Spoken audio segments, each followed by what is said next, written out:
I've been home for 1 week, and it is so nice. The familiar scents, the coffee I love, my own bed, the feeling of complete contentment waking up next to my husband after being away for so long. It would be easy to allow myself to fall into the slow, easy comfort of home and just stay in indefinitely. And honestly, a part of me really wants to. I want to sit on the couch with my knitting and my cat and disappear into my own little world for a while.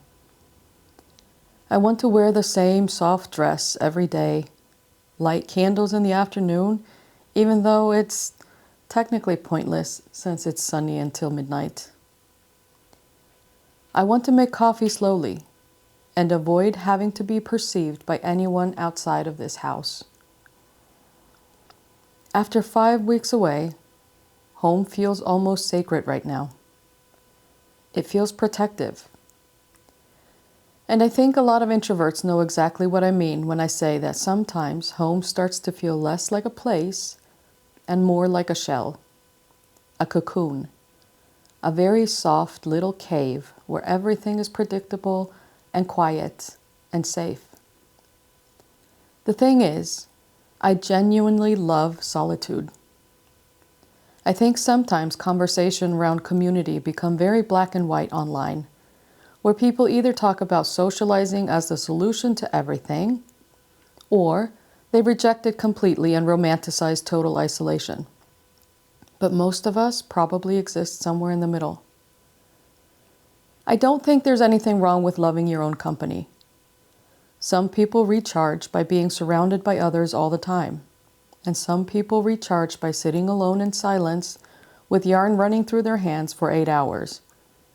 Most of us are somewhere on a spectrum between those things. And honestly, I think that's part of what makes people interesting. We all have different capacities and different needs. Some people have the social battery the size of a swimming pool. Mine is probably more like an espresso cup. Very practical, very modest, tiny, but dependable. Some people feel energized by trying new things constantly, and others need familiarity before they can relax enough to enjoy themselves. Some people process externally and think best while talking, and others need long stretches of quiet before they even know what they feel. And I don't think the goal should be to turn everyone into extroverts. I don't even think that would be desirable. The world needs people who host loud dinner parties, and it also needs the people who quietly mend socks in the corner while listening carefully to everyone else. It needs people who speak first and people who observe. It needs people who create movement and people who create calm. But even though I deeply value solitude, I've also noticed something else about myself over the years. If I stay inside of my comfort zone for too long, it starts shrinking. The more I isolate myself, the harder social interaction begins to feel. The less that I use that social muscle, the weaker it becomes. And I say this as someone who has had to actively train that muscle over many, many years. I don't think people always realize that being introverted and being socially uncomfortable are not necessarily the same thing. You can love people and still find social interaction exhausting. You can enjoy connection and still feel anxious before meeting someone. You can want community, but still fantasize about canceling plans right up until the moment you arrive. I still do that sometimes. Especially now, after traveling for 5 weeks. Because traveling stretches you constantly. Even good experiences can be overstimulating.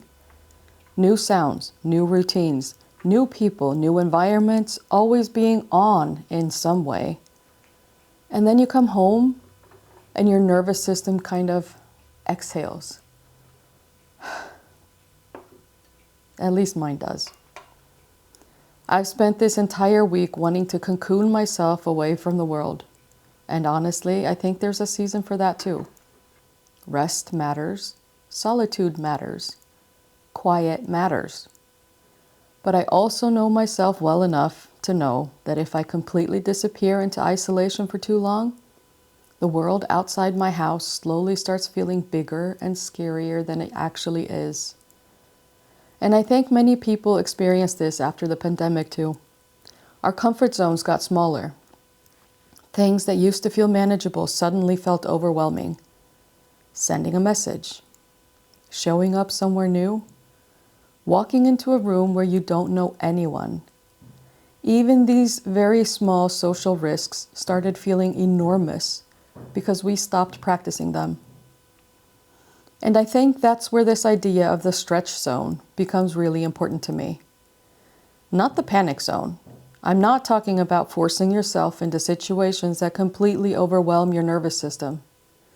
There isn't any healing or growth happening there. But somewhere between comfort and panic, there's this middle space. The stretch zone. The slightly awkward zone. The I almost canceled but I'm glad I came zone.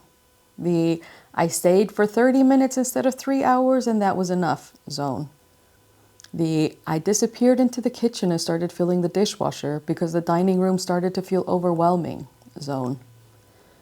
And I think knitting communities are actually such a beautiful example of this. Because knitting together often removes some of the pressure that makes social interaction exhausting in the first place. You don't have to perform constantly. You don't have to maintain intense eye contact. You don't have to carry every conversation perfectly. There's a shared rhythm already happening. Your hands have something to do. Silence becomes acceptable, and conversation can drift in and out naturally. And I think that's why so many people in the comments of my last video talked about libraries and yarn stores and sewing groups and little cafe meetups becoming such meaningful places in their lives. Not because they suddenly became extroverts, but because they found forms of connections that matched their nervous system better. And I loved reading your comments because so many of them were incredibly honest and vulnerable. Some of you talked about finally finding your people after years of loneliness. Some of you talked about social anxiety. Some of you talked about trying to join groups and feeling rejected or invisible. Some of you said your online communities are your primary third place because of where you live or because in-person spaces don't feel accessible right now. And all of those experiences are real. Community is beautiful, but it can also be vulnerable. There's always risk involved in being known by other people. And I think sometimes we forget how brave very ordinary things can be. Walking into a knitting group alone is brave. Saying hello first is brave. Trying again after rejection is incredibly brave. Even commenting on a video can sometimes be brave. I think we often imagine courage as being something dramatic, but most courage in adult life is actually very small and quiet. It's choosing not to let your world become too small. And I say that to myself just as much as anyone watching this video. Because trust me, right now I could very happily spend the next 3 months at home with my knitting and my cats and my little routines and never speak to another human being outside of my immediate family. And for a little while, that probably sounds lovely. But I also know that some of the most meaningful moments in my life have happened because I stretched myself just slightly beyond what felt easy.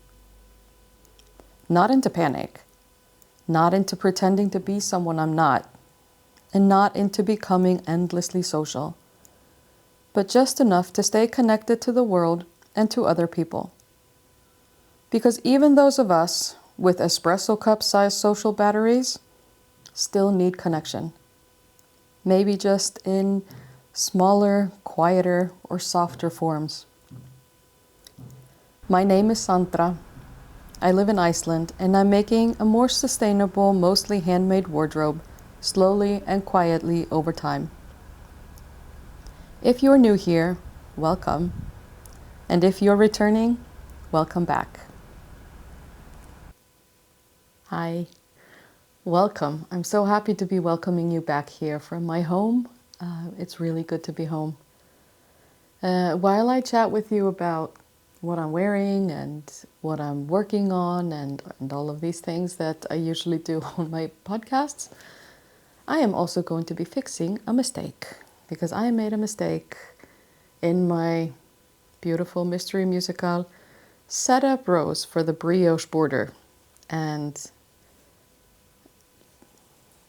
I'm always reminded when I make mistakes like this. This is just, I probably just lost count because I'm doing, every other stitch is a purl stitch and the other stitch is like a slip one with a yarn over.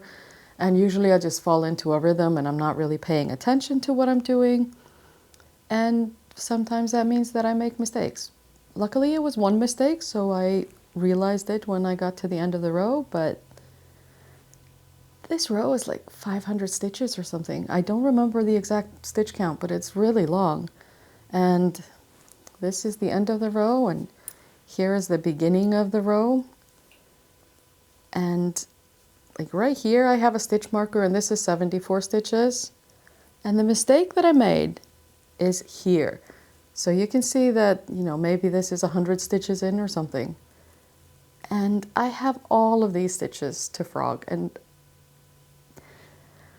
it's annoying, but I'm going to do it anyway because I prefer to have it correct, and I don't want to have to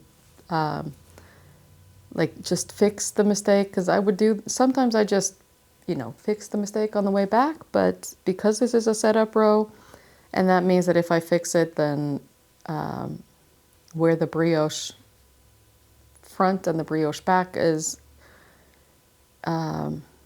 situated on this row of eyelets would change, and I don't want that. So I'm going to go back and fix my mistake.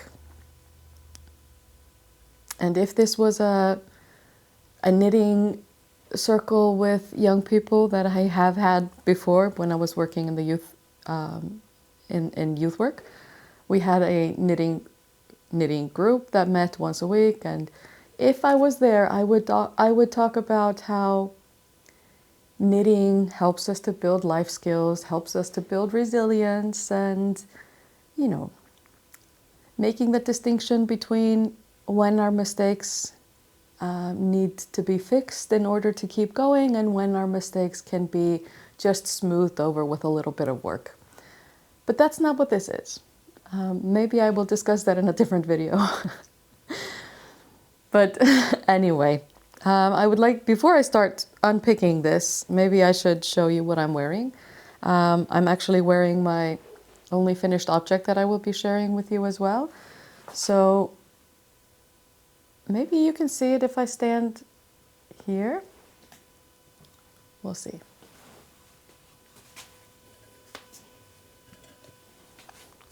Can you see it? Yes, a little bit.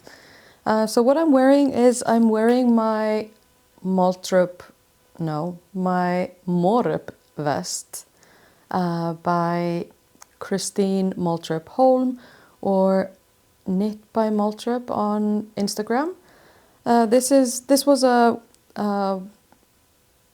work in progress that I shared a few weeks ago in my first or second episode, and it's just a really cozy vest in broken rib, enjoyable to knit, and I knit this in yarn from Thelma Steinmann, who is an Icelandic dyer based in Copenhagen, or at least in Denmark, I think in Copenhagen. And it's this beautiful brown speckled color called brownie. This pattern is from the 52 Weeks of Sweaters from Line Publishers. And I am also wearing my Age of Brass and Steam kerchief. I'm going to bend a little bit so you can see the whole thing. Yep, I'm wearing the Age of The Age of Brass and Steam kerchief. And this is a free pattern on Ravelry by Orange Flower Yarn. What else did I write about this? Yes, this is from Orange Flower Yarn, and maybe some of you have already knit this because, as I say, it's a free pattern from 2010. I knit this last year, and there are like 16,000 projects of this. So maybe some of you have already knit this. It's great. It's a really comfortable size to just add a little bit of warmth to my shoulders because I can feel I'm already starting to stiffen up from being in the heat for so long and now coming back home where it's still cold. I think it's 10 degrees Celsius outside, which is, I think, like, I don't know, 50, 52 maybe Fahrenheit. So this is perfect to just add a little bit of warmth. This is knit from a yarn by Today I Feel, which is an Icelandic dyer based here in Iceland, and this is their yak base, which is 50% yak and 50% silk, in the color Today I Feel Bright, I think. I can't find the label, but I think this is Today I Feel Bright. And it's this beautiful golden yellow, which I love. Yellow is my favorite color, and I've said this before. It may not be my best color to wear, but I love yellow. So I wear it anyway because it makes me happy. So that's what I'm wearing. And I also have some basic 1x1 rib socks with a short row heel. These were knit from Bichet and Boucher Le Soc yarn, which was a recycled wool and probably polyester yarn that's been discontinued. I don't know when it was discontinued, but I've had this yarn for a really long time, and I've had these socks for a really long time. They're extra warm for when I'm feeling cold, like I am now. So yes, that's what I'm wearing. I'm also wearing a dress that I bought from Pine & Smith many years ago. It's been mended and remended and mended again because it's been really worn.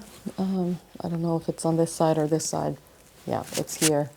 I don't know if you can see this mend that I've already done here. I've also mended it here. I've had to mend this dress in a few places.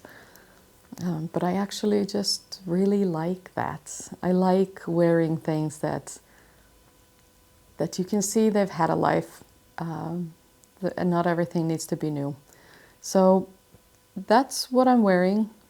And because someone asked a while ago if what I was sharing is my summer wardrobe, I wear the same thing all year round. I just add different layers of leggings or whatever underneath. So right now I'm wearing just normal bamboo leggings underneath because I could not bear to be wearing this with my legs bare because it's too cold.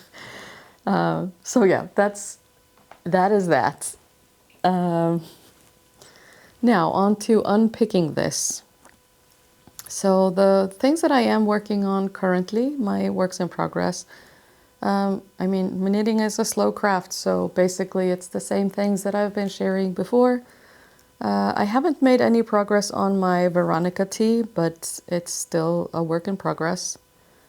And as you can see, I'm currently working on my mystery musical.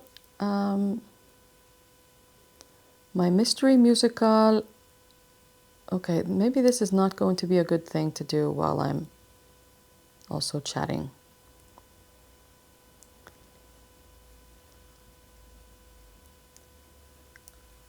I'm going to unpick this later. This is my mystery musical. It's coming along very nicely. I finished all of my parallelograms or rhombus, and then I moved on to this section of basket weave. I'm gonna move these over so I can show you. I moved to this section of basket weave and am starting to do a border. So there will be a brioche border with, I think, 2 or 3 brioche sections. So I'm still hoping to get this finished before Prjónagleðin, the Iceland Knit Fest, in the beginning of June. So I will be unpicking this after I finish recording. What else am I working on? I am also working on my year-long blanket. This is a long-term project that is not like a focus project at all, but I do enjoy grabbing this in the mornings when I'm having my coffee and just doing a garter stripe or like a garter, one garter? I think that might be what you would call it. Just going, one row back and forth in the morning when I'm having my coffee. This is a design by Sandra Granqvist, who is a knitting friend of mine who lives in Iceland. It's these sections are like split up into months. So this brown section here is January and this is February. And I decided when I was knitting this on the morning that my second granddaughter was born, I put a little purple stripe, just one garter of purple here in this February morning. And then I finished February here with this gray because February was quite gray. But I guess the same kind of gray that we have now. It's just, now it's just brighter for longer, but still the same kind of gray. And then I had this purple for March because we were, this is also representative of my granddaughter, because we were getting to know her and seeing her personality develop and things like that. So this is for her first month. So this is March. And then, as you know, I went to the States in April and I left this at home because I didn't want to carry around this big work in progress. And so April is what I'm currently working on, and it's this beautiful green. I felt like everything was so green in Florida. Green trees and green grass and everything was green and beautiful, and the light was like a turquoise greenish. It was beautiful. So that's for that. And I haven't decided what I want my May color to be, but this is really, I'm really enjoying this knit, and I think it will be great to have a small blanket when the year is out. So this is my year-long blanket. Yeah, not much more to say about this, I don't think. The yarns that I'm using are yarns from my collection here at home. Some of it is leftovers, like this purple is purple leftovers, as you can maybe see. I don't know, I had to fade, I think, 3 different purple skeins together because I've kept finishing my purple leftovers, but they are here. And this color that I'm using is a color that I bought probably like 10 years ago, and loved and never used because I couldn't find the right project for it and I only bought one skein. But this is from Goosey Fibers, and it was bought at Garðbúð Eddu, which was very close to where I live. So yeah, I'm happy to be getting this out of my collection and into a project. The other thing that I've been working on after I came home is my Felix cardigan. I don't know if you remember that I made a mistake in this too. And I had to frog back to where I split for the sleeves and the body. And so I'm just happily knitting along with this as well. I was hoping to get this finished before June, before going to Iceland Knit Fest, but maybe I'll just take this with me as a project to work on because I don't need to think so much when I'm knitting this. It's just back and forth, and then once I get to sleeves, it's going to be just in the round and with some decreases, I believe. I haven't read so far in the pattern. So this is the other project that I've been working on after coming home. But I've also just been doing a lot of hanging out slowly and being at ease in my home. My daughters have come to visit. I've been watching my granddaughters a bit. They are coming over again today in a few minutes. So I will probably just wrap this up with this. Yeah, my granddaughters are coming over in a few minutes. You've seen my works in progress. You've seen my one finished object that I actually love. It's bringing so much warmth and coziness to this cold this cold day. Yeah, a little life update. I have a training next week, so I will be away for.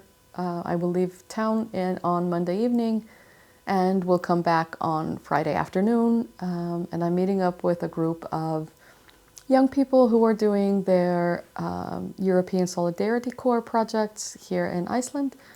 So they're doing volunteer projects here for, some of them are probably going to be 3 months and some of them are going to be longer, 6 months or even longer than that. So I'm excited to meet with them, set some goals and help them to get some tools to evaluate their learning journeys while they are here. So I'm really excited for that. So I will see you hopefully next week if I manage to record, or the beginning of the week after. And then I have Iceland Knit Fest coming up on the first weekend in June, which is also exciting. I have 2 courses there. Is it called a course? Workshops. I have 2 workshops there. 2 mending workshops. One of them is full, and if you are watching from Iceland, the mending for knit fabrics still has some available spots. So if you are excited for that, I would love to have you. So yeah, that's all I have for today. Thank you for joining and thank you for staying. I really appreciate you, and I really appreciate all of your comments and all of your interactions. I feel like we're really building some kind of community here, which makes me so happy. I've been also just wondering about other ways to maybe make this community feel even more like a community, and I have some ideas that are mulling around in my head. So I appreciate you. I hope that your week is fantastic. I hope that you are showing yourself grace and kindness and love. So until next time, bye.